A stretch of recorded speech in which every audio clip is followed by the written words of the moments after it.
Bismillahirrahmanirrahim. Assalamualaikum warahmatullahi wabarakatuh. Alhamdulillahirabbil alamin. Urang panjatkeun puji sinaran syukur ka Gusti Allah anu Maha Suci werehna. Dinten ayeuna urang tiasa riung mumpulung, tiasa sami-sami ngahadiran kuliah sejarah Indonesia masa kolonial. Kangge ngawitan ieu acara, mari ayu urang sami-sami ngalafazkeun basmalah. Bismillahirrahmanirrahim. Dinten ayeuna rupina mangrupikeun kuliah pamungkas janten simkuring hoyong mungkas ieu kuliah ku hiji patarosan anu penting.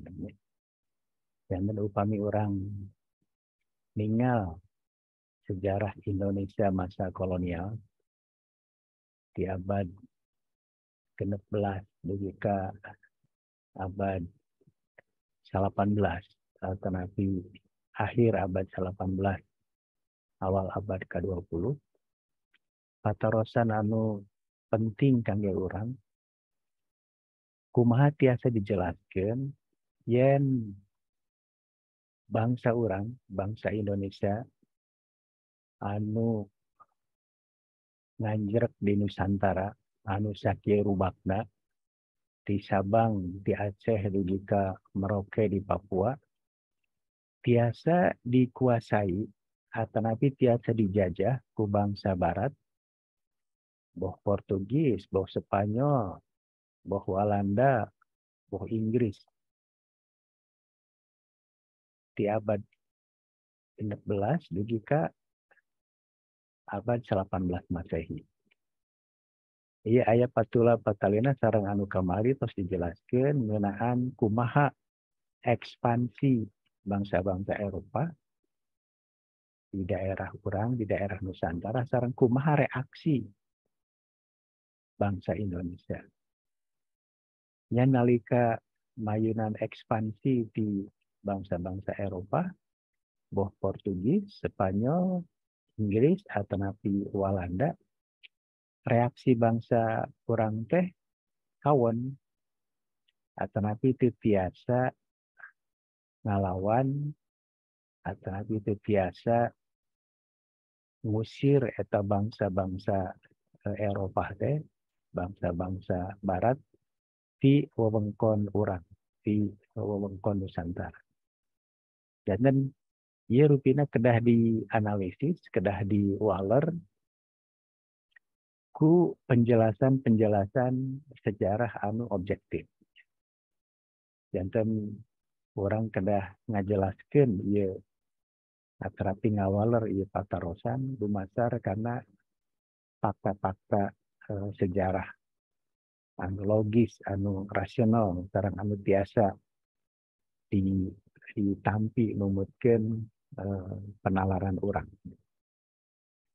Mangga ayeuna tinggal rupina salah sawios waleran anu tiasa ngajelaskeun naon margina bangsa urang teu tiasa ngawonkeun bangsa Barat di abad ke-16 dugi ka abad ke-18 rupina kedah ditinggal tina dua faktor. Nyata kahiji ti bangsa urang nyalira, anu kadua tangtos ti bangsa Barat.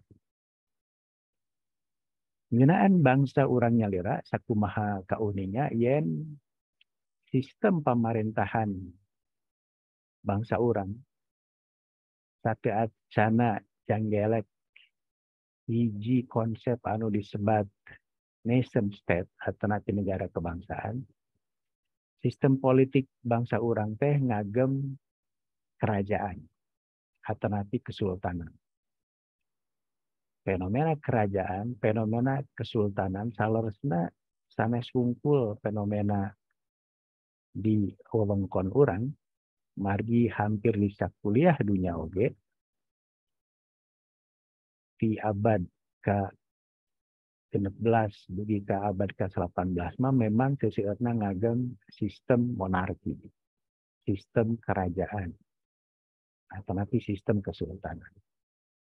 Kurang terang contohna yen dina di abad ke-16 malih dugi ke abad 20 aya hiji kesultanan anu kawentar di sakuliah dunia, contohna Kesultanan Turki Utsmani di Turki di Timur Tengah ya. Aya oge Kesultanan Mogul di India. Aya oge Kesultanan Dinasti Fatimiyah di Mesir. Jeung sajabana jeung sajabana. Oge di wewengkon Nusantara. Dan hampir sadaya sistem politik anu aya di Nusantara harita nyaeta ngadakeun sistem pemerintahan anu disebat kerajaan atau napi kesultanan. Di mana posisi raja, posisi sultan gaduh ka kawasan anu sakitu ageungna. Janten naon bae anu janten kahoyong atau napi panda sultan eta baris janten undang-undang atau napi baris janten kenyataan. Janten dina konteks ieu rupi nama nalika bangsa-bangsa barat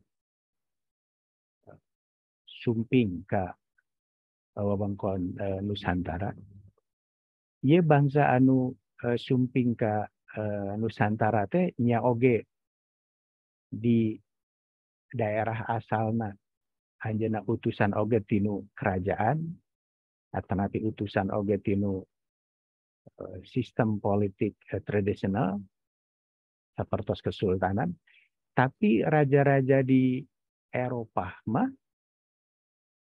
khususna saatosna aya kajadian Magna Carta abad ke-13 kan nyaeta raja-raja anu henteu gaduh kekuasaan absolut atau napi ageung. Tapi kekuasaan raja anu dibatasi ku undang-undang. Khusus nama dibatasi kekuasaanna ku kepentingan-kepentingan golongan kelas menengah, golongan pedagang, golongan pebisnis, anu oge tiasa icikibung dina widang pemerintahan atau napi dina widang kerajaan. Janten iya anu ngabentenkeun rupi nama engke non margina hiji sistem kekuasaan anu absolut di mana raja gaduh kekuasaan anu henteu terbatas tiasa dikawonkeun ke hiji kekuasaan anu henteu patos absolut. Atanapi ngangge terminologi ayeuna paminten kekuasaan anu relatif demokrasi.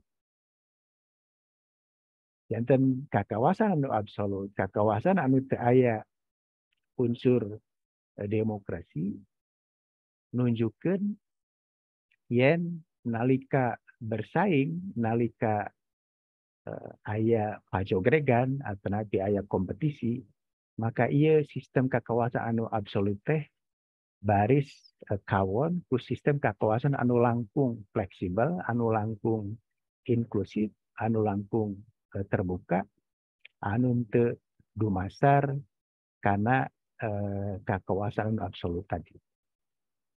Ieu aya patula patalina oge sareng naon anu disebat kreativitas atau napi inisiatif dina para pelaku sejarah. Nalika dua kekuasaan anu hiji absolut dumasar karena naon-naon anu dipikahoyong ku raja, sementawis anu sanesna dumasar karena kekuasaan anu demokrasi, anu langkung ngutamikeun logika atau napi diskusi, ia jelas pisan nalika aya konflik, nalika aya perang campuh, maka ke kawasan anu langkung demokrasi baris ngawonkeun kekuatan anu henteu demokrasi. Demokrasina ngangge istilah ayeuna nya henteu zaman harita. Mangga orang tinggal contoh dina kasus perang Makassar. Nyata antara kekuatan POC anu dipimpin ku Cornelius Spillman sareng laskar atau napi kekuatan di kerajaan Makassar, Guatalo, anu dipimpin langsung ku Sultan Hasanuddin. Upami orang maca syair serang Makassar, syair perang Makassar. Jelas pisan kumaha eta proses sareng hasil perang teh nunjukkeun hiji perang campuh, hiji konflik antawis kekuatan anu dumasar karena parentah raja langsung anu henteu didiskusikeun heula, anu henteu diadu renyomkeun heula sareng kekuasaan ti POC di mana Cornelius Spellman sate acana nyerang Makassar ngayakeun diskusi, ngayakeun adu argumen, ngatur strategi sareng anak buahna, sareng panglimana, akhirna kapendak hiji strategi anu langkung jitu kangge tiasa ngawonkeun eta kekuatan askar atau napi kekuatan ti kerajaan Kesultanan Makassar. Jangan katinggal pisan dina syair perang Makassar mah nalika enjingna bade perang teh Cornelius Spellman mah ngadiskusikeun ngatur strategi malih berdebat sareng anak buahna posisi-posisi mana anu saya sareng strategi naon anu kedah dilakukeun. Sementawis numutkeun syair perang Makassar, askar-askar atau napi laskar-laskar ti Makassar mah henteu ngayakeun badanten atau napi diskusi, sadayana tunduk taat karena parentah raja.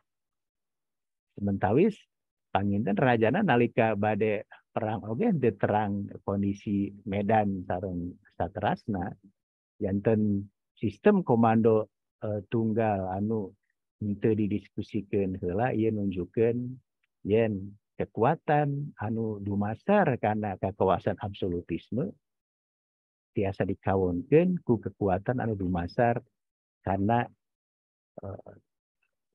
dinamika hasil logika, hasil badanten, hasil diskusi sakumaha ditunjukkeun dina syair perang Makassar. Tangtos sanes eta bae dina kasus syair serang Makassar, Cornelius Spillman sareng tentara POC oge ngamanfaatkeun hiji kelemahan anu sanes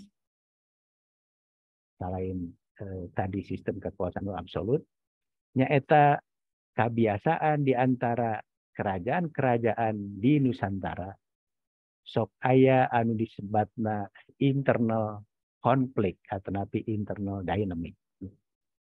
Janten aya pacogregan, aya pasilia paham, aya persaingan anu malihan akhirna mah henteu sehat antawis kerajaan-kerajaan atau napi kesultanan-kesultanan di Nusantara nyaliran. Sangge kasus Makassar sakumaha urang terang yen Kesultanan Guatalo atau nanti Kesultanan Makassar jelas bersaing atau nanti pasalia paham sareng kesultanan anu aya di Sulawesi Selatan kayak ni Bone, kayak ni Sopeng, dan saterasna. Tangtos kerajaan-kerajaan anu henteu panuju karena kekawasaan Makassar ieu kayak ni kerajaan Bone, Sopeng ngayakeun afiliasi atau ngayakeun aliansi sareng kekuatan POC anu akhir nama tangtos aliansi antawis POC kekuatan POC sareng kekuatan-kekuatan anu janten lawan Kesultanan Makassar akhirnya mah tiasa ngawonkeun Kesultanan Gua Talong. Janten ieu anu naon janten dua faktor panginten anu nyebabkeun kekuasaan barat khususnya POC Walanda tiasa setahap demi setahap menguasai kesultanan-kesultanan anu aya di Nusantara.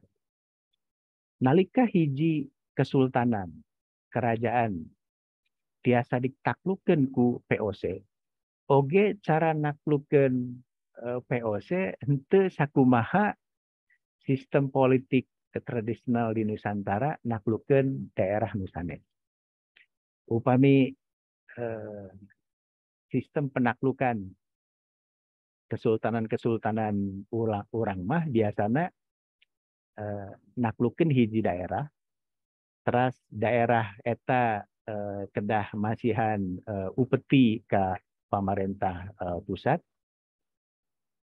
kalebet oge penguasa atau napi rajana upami aya potensi kangge ngalawan pemerintahan pusat biasana sok di sandra, sok dicandak ka kerajaan pusat, penguasa lokalnya digentos ku saderekna sultan atau napi raja anu menguasai eta daerah.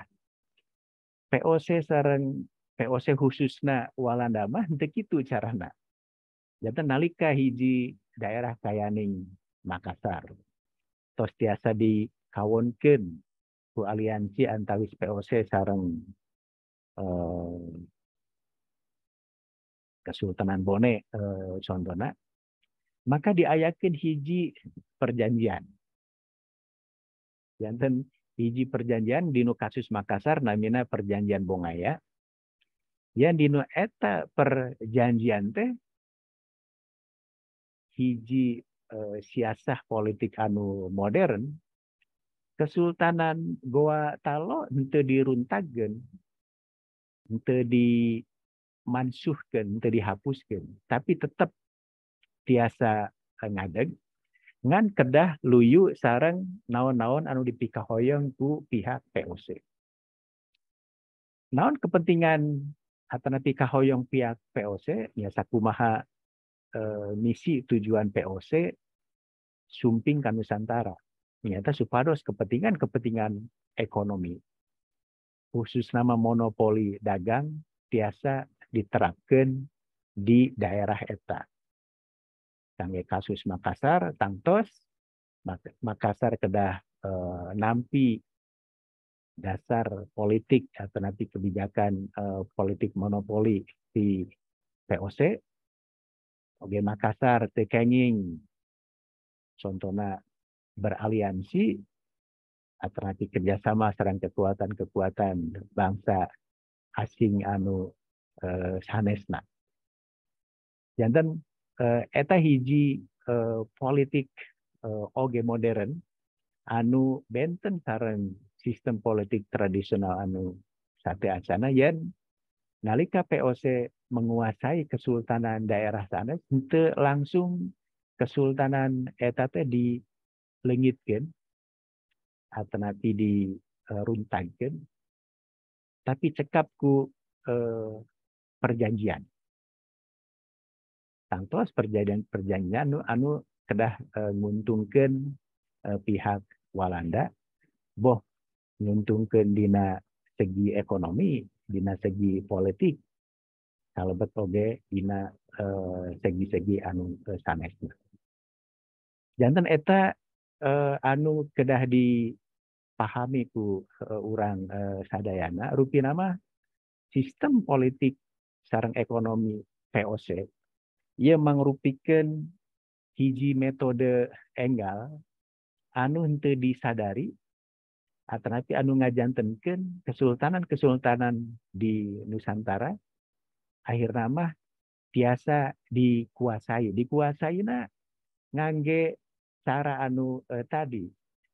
Seseueurna mah indirect rule. Janten dikuasai secara tidak langsung.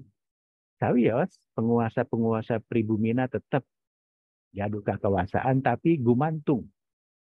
Tergantung ke kekuasaan atau dominasi boh pemerintah POC Walanda atau ke langsung ke pemerintah kolonial Walanda nyangga.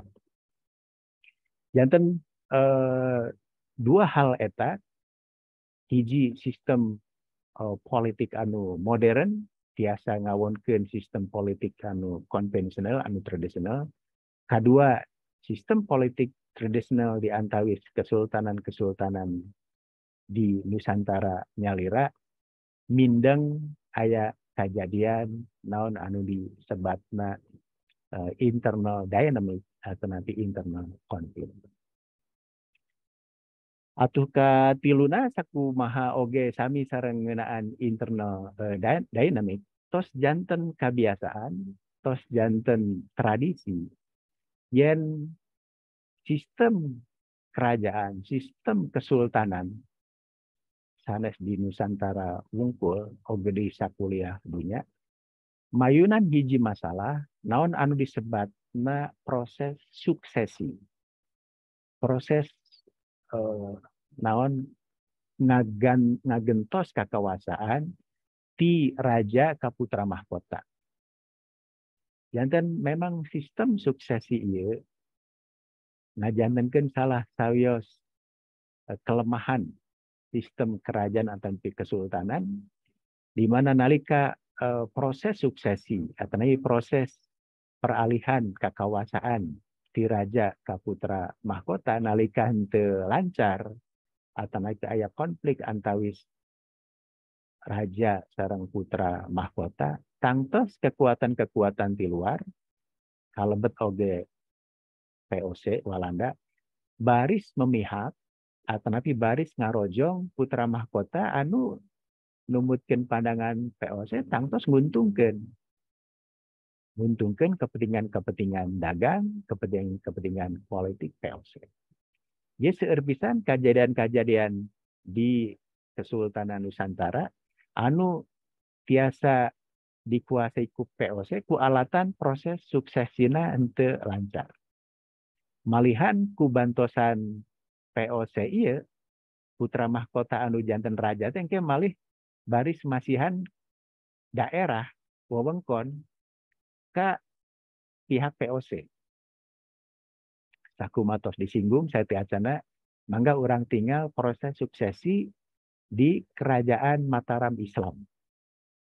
Khususnya di Sultan Agung ke Amangkurat hiji, di Amangkurat hiji ke Amangkurat kedua, proses suksesina itu berjalan kalayan lancar. Bahkan nalika Amangkurat dua ditentang ku golongan kelas menengah atau napi pemimpin-pemimpin di daerah kayaning Pangeran Trunojoyo di Madura nya ieu putra mahkota teh nyuhunkeun bantosan POC kangge numpes pihak oposisi nyaeta pangeran-pangeran di daerah.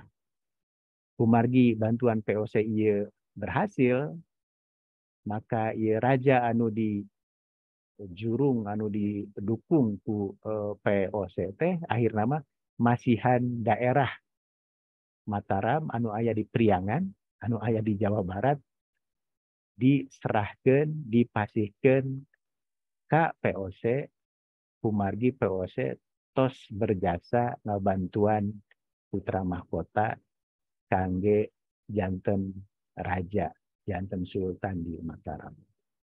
Janten daerah Priangan, daerah Jawa Barat diserahkeun ka POC teh margi aya kasus proses suksesi di Kesultanan Mataram anu henteu sadayana lancar. Atuh POC oge nalika marentah ieu daerah Priangan, daerah Jawa Barat sakumatos janten kebijakan sistem politik modern nyaeta ngangge sistem indirect rule. Itu langsung marentah. Tapi di ngawitan gubernur jenderal, residen, asisten residen ugi controller, sadayana memang dicepeng ku bangsa Walanda. Atanapiku padama POC, bangsa kulit putih. Tapi di tingkat bupati, wedana, camat, lurah, jika handapna, eta tetap ngagunakan tenaga alternatif kekuasaan bangsa pribumi. Dan ia salah sama sistem administrasi politik anu modern, margi upami Walanda alternatif POC langsung memerintah di pusat dugi ke daerah, dugi ke desa-desa, tangtos ongkos sosialnya baris ageng.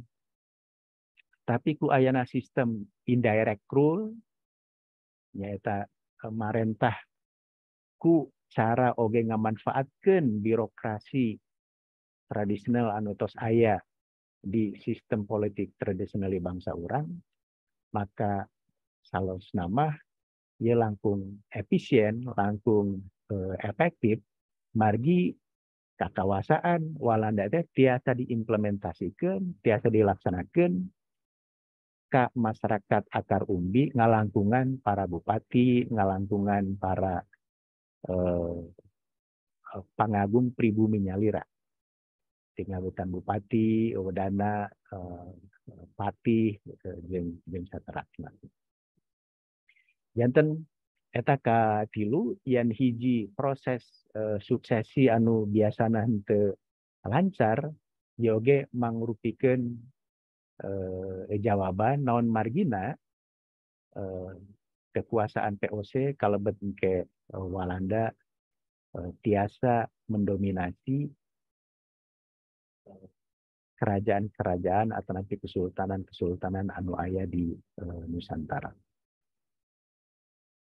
Tangtos seueur oge faktor-faktor anu sanesna nyaeta anu teu tiasa oge dilepaskeun nalika urang ngabahas hegemoni dominasi barat di kawasan Nusantara oge di daerah-daerah anu sanesna yen bangsa-bangsa barat anu sumping ka Nusantara oge ka sakuliah dunia salah semua bangsa anu tos mengalami proses renaissance, proses Aufklärung, malihan proses revolusi industri, di mana paradigma cara berpikir langkung ngandalkeun kekuatan logika sareng otak dibandingkan ngandalkeun kekuatan-kekuatan anu henteu dumasar kanu kekuatan otak, logika sareng berpikir anu kritis. Sakumaha urang uninga upami urang ngabahas ngeunaan sejarah Eropa modern ngawitan ti Renaissance sareng sejarah Islam abad pertengahan yen paradigma atanapi jalan anu ditempuh ku ieu dua kekuatan teh kekuatan barat sareng kekuatan Islam atanapi kekuatan dunia timur rupina benten. Upami kekuatan-kekuatan negara barat mah langkung ngamalkeun pemikiran-pemikiran ti tokoh-tokoh muslim anu langkung mentingkeun logika, mentingkeun akal kayaning Ibnu Rus, Ibnu Sina, Ibnu Khaldun jeung sajabina. Samentawis dunia timur khususna kekuatan kalebet oge kesultanan Islam langkung milih jalan anu ditempuh ku Al-Ghazali.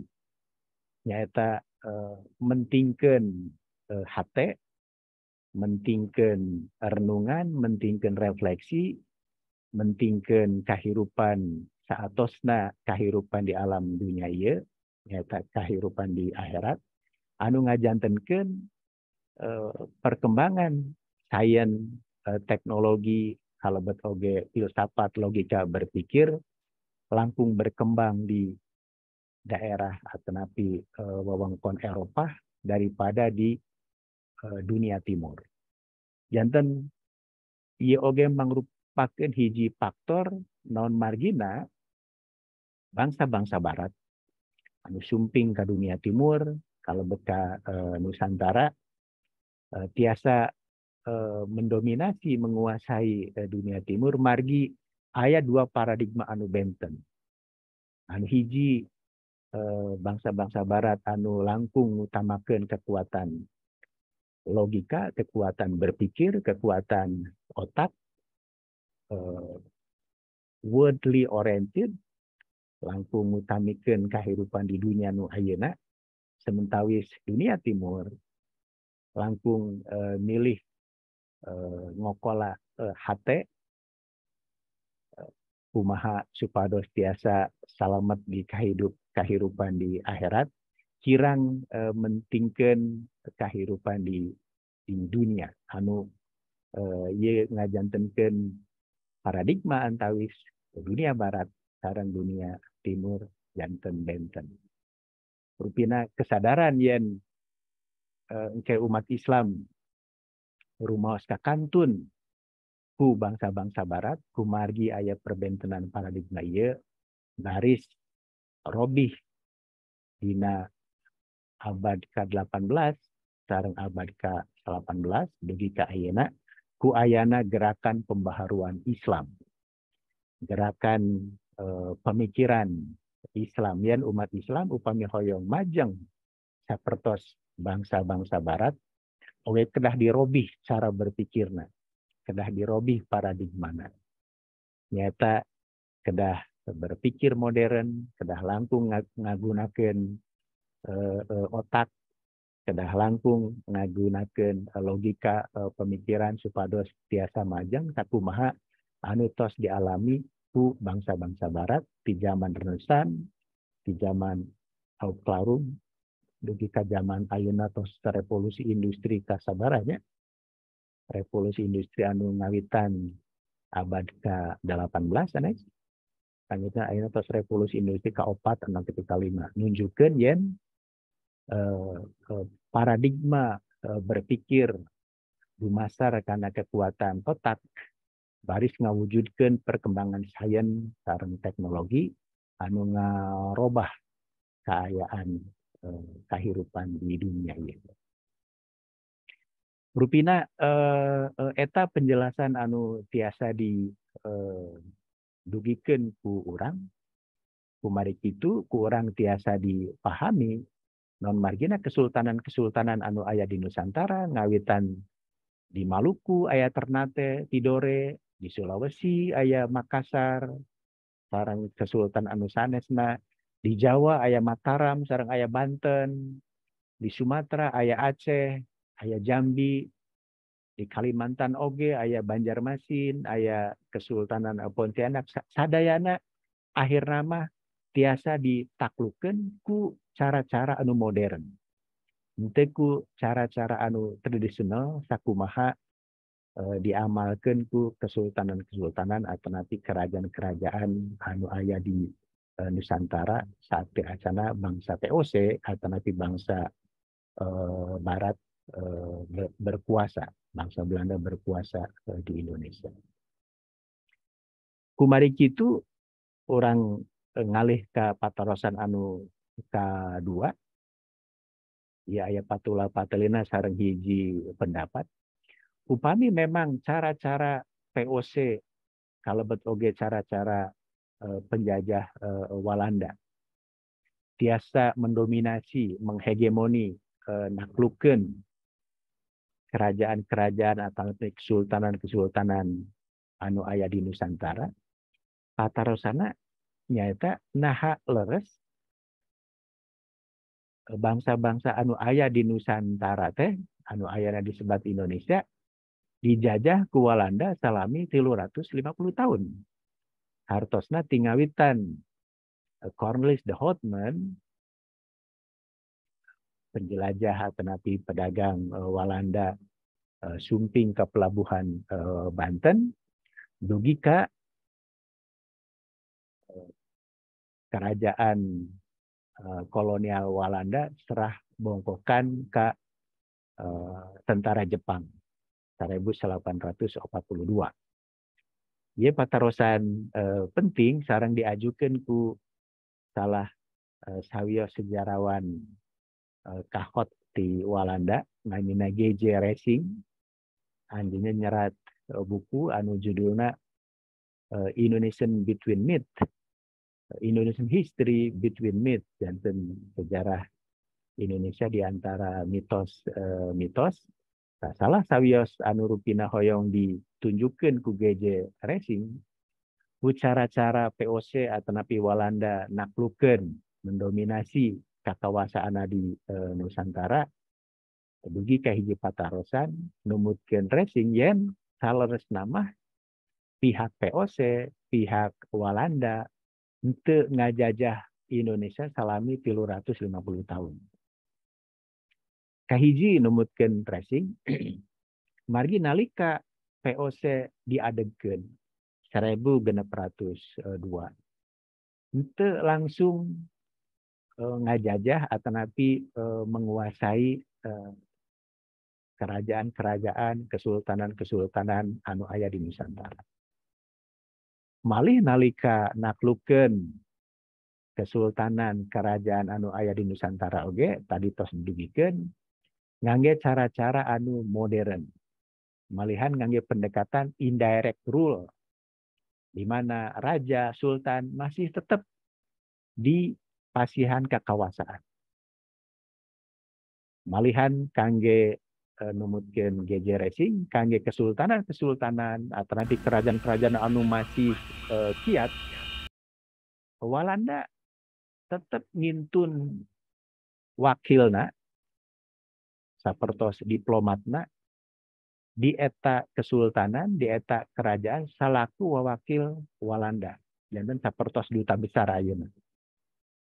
Janten sapertos mayunan kerajaan Mataram Islam di Jawa, kerajaan Banten, Kesultanan Banten, atau nanti Kesultanan Banjarmasin, Kesultanan Makassar, Walanda tetap nyintunkeun wawakilna anu disebat presiden.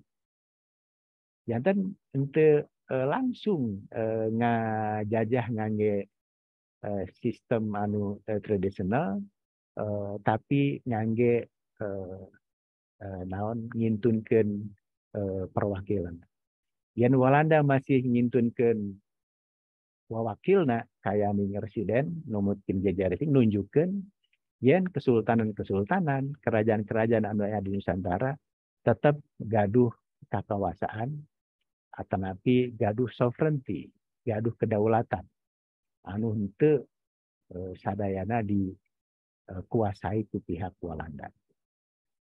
Nya kitu oge dina daerah-daerah anu langsung diserahkeun ka pihak Walanda atau napi dikuasai ku pihak Walanda, Walanda oge marentahna tetep ngangge sistem indirect rule.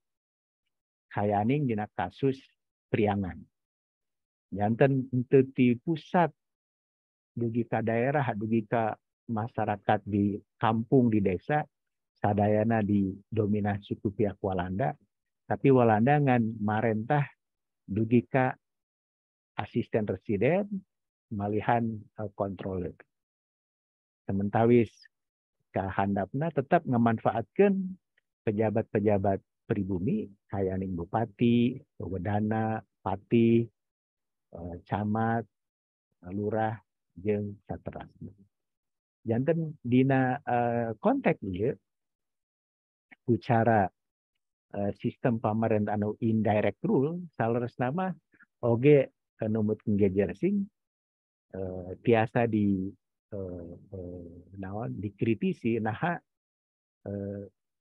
Walanda teh leres-leres ngajajah Nusantara, ngajajah Indonesia salami 350 tahun. Upami ninggal dinu sistem penjajahan anu sifatna centralized, di mana hampir sadaya daerah-daerah di Nusantara nya oge ngangge sistem indirect rule, tapi didominasi atau nanti diparentah langsung di pusat pemerintahan walana di Batavia, anu ayeuna janten Jakarta, numutkeun GJ Racing eta ngawitan ti tahun 1807 atau nanti 1815. Nalika hampir sadaya daerah-daerah anu aya di Nusantara anu masih ngayakeun perlawanan ka pihak kolonial Walanda tiasa ditumpes, tiasa ditindes ku ideologi naon anu disebut Pax Nirlandika.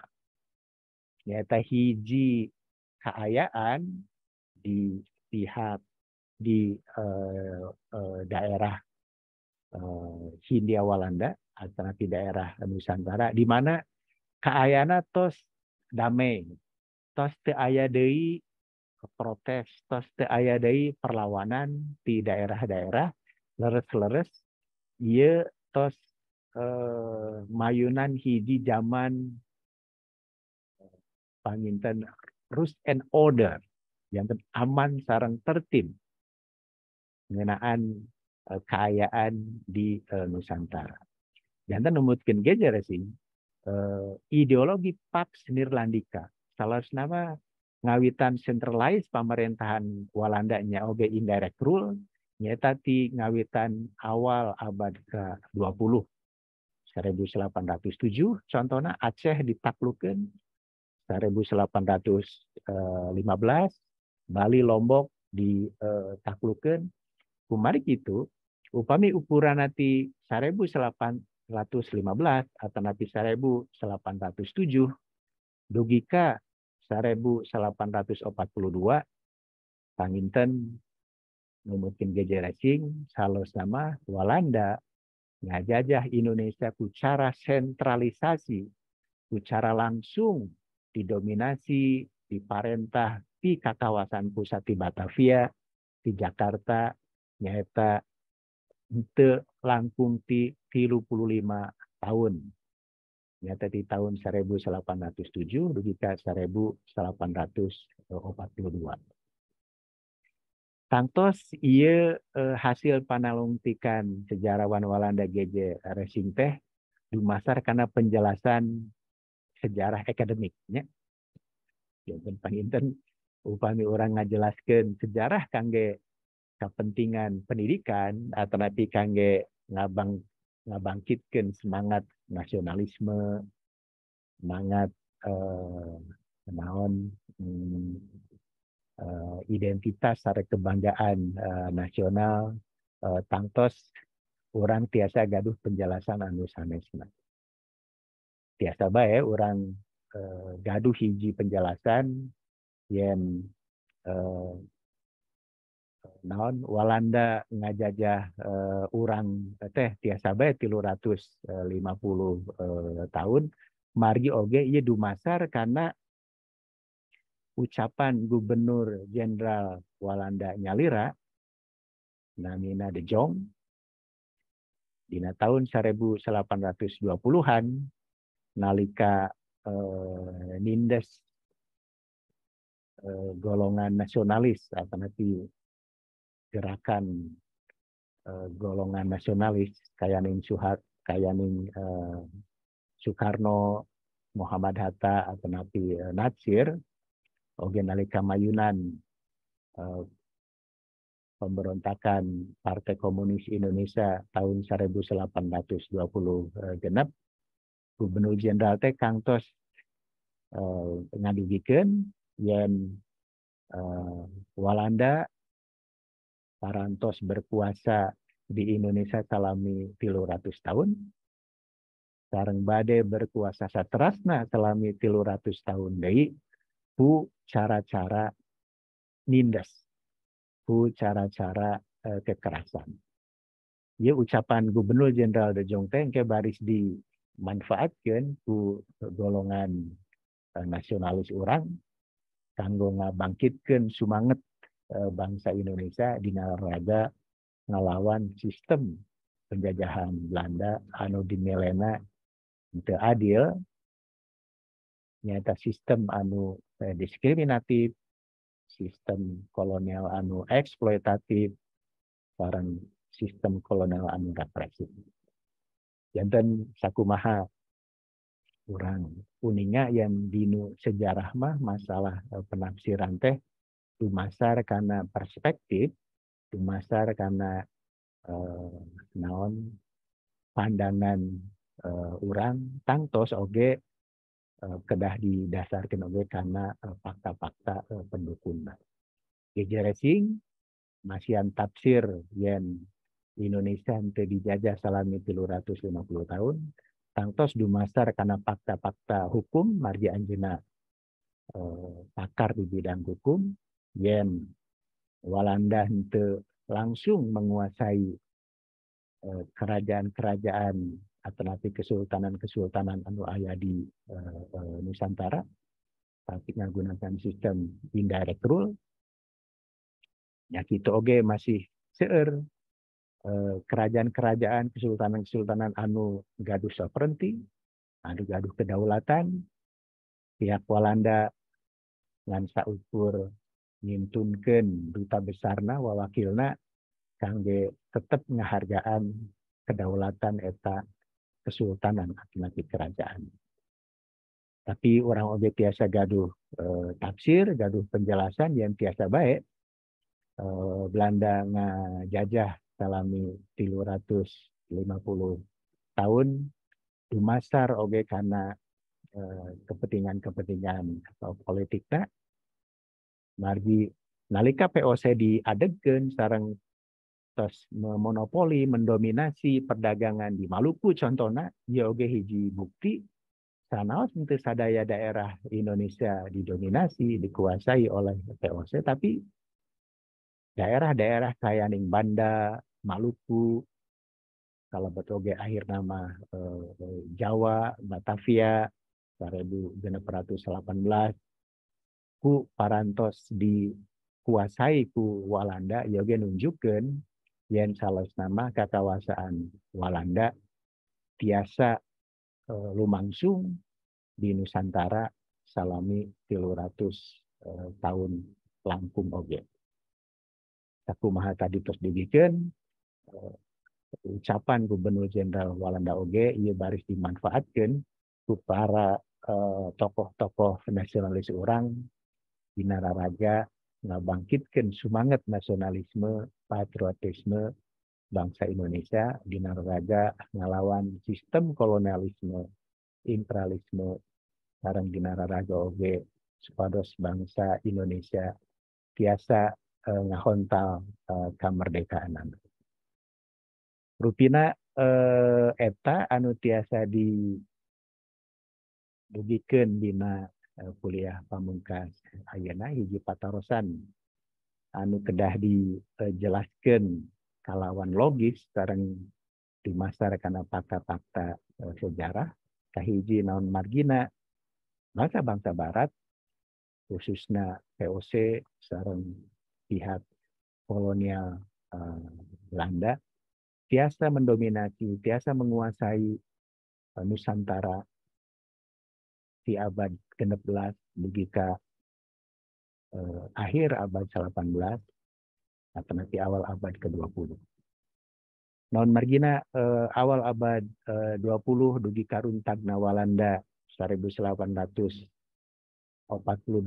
itu lebet karena sistem kolonial Walanda tadi tos disebutkan margi sistem administratif pemerintahan Walanda secara sentralitis tos diwangun di Batavia tanapi di Jakarta ia anu ngabentenkeun sistem kolonial zaman POC atau napi zaman kolonial Walanda dugika lumangsungna hiji kebijakan politik anu baris engke disebat sistem politik etis di mana sistem pendidikan modern, sistem pembangunan infrastruktur, oke sistem ngokola kumaha penduduk nu aya di Nusantara ia dimanfaatkan ku pihak Walanda baris lebet ka periode anu sanes anu dina mata kuliah urang mah disebutna zaman pergerakan nasional. Kumaha kitu nalika saderek ngajengkeun judul makalah anu periodena langkung ti 1807 atau nanti 1815 akhir dina perlawanan daerah atau nanti ngalangkungan ti zaman politik etis eta kedah dirobih, kedah dimodifikasi janten karena periode anu zaman kolonial. Zaman sapertos aya nu ngajengkeun perlawanan Sisinga Mangaraja. Tiasa bae di abad ke-18 sareng lumangsung ka 1807 contohna. Nu penting teu dugi ka 1842 contohna atau napi 1828 margi eta tos lebet ka zaman pergerakan nasional.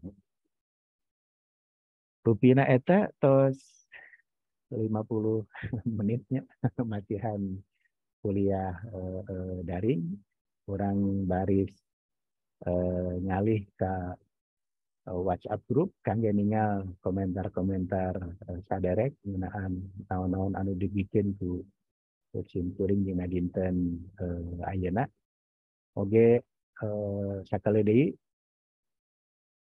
minggon payun orang baris lebet ka presentasi mahasiswa ngeunaan judul makalah selang-selangan. Presentasina ngangge PPT PowerPointers-na cekat sa slide nya sa halaman teu kada seueur-seueur margi anu dipresentasikeun na oge waktosna terbatas ngan 5 menit nya dan tiap presenter 5 menit ke baris di komentaran ku simkuring panginten di pasihan saran-saran masukan supados nalika ngadamel makalah akhir di masa rekana presentasi PPT eta leres-leres munal, leres-leres sae hasilna. Makalah lengkapna, makalah akhirna tiasa diserahkeun ke dina akhir semester. Janten aya waktos kangge saderek tingalitan presentasi PPT dugi ka ngadamel makalah lengkapna selama 1 semester. Eta tugas individu hiji-hijina di mata kuliah ieu nya kumari kitu judul makalah presentasi kalebet oge penulisan makalah lengkapna kedah leres-leres diregepkeun sareng dikerjakeun kalayan sae. Malihan pami makalah lengkap saderek sae sumber-sumberna lengkap analisisna sae oge masihan perspektif anu enggal tiasa bae diterbitkeun di jurnal ilmiah nya janten ieu hiji motivasi kangge saderek nah biasakeun seueur maca supados nalika ngadamel makalah individu hasilna leres-leres sae. Mangga urang pungkas bae kuliah urang dinten ayeuna ku sami-sami ngalafazkeun hamdalah alhamdulillahirabbil alamin. Insyaallah tepang di minggu payun di acara presentasi PPT di para mahasiswa. Atur nuhun. Assalamualaikum warahmatullahi wabarakatuh. Waalaikumsalam warahmatullahi Waalaikumsalam wabarakatuh. Terima kasih Pak. Izin labnya.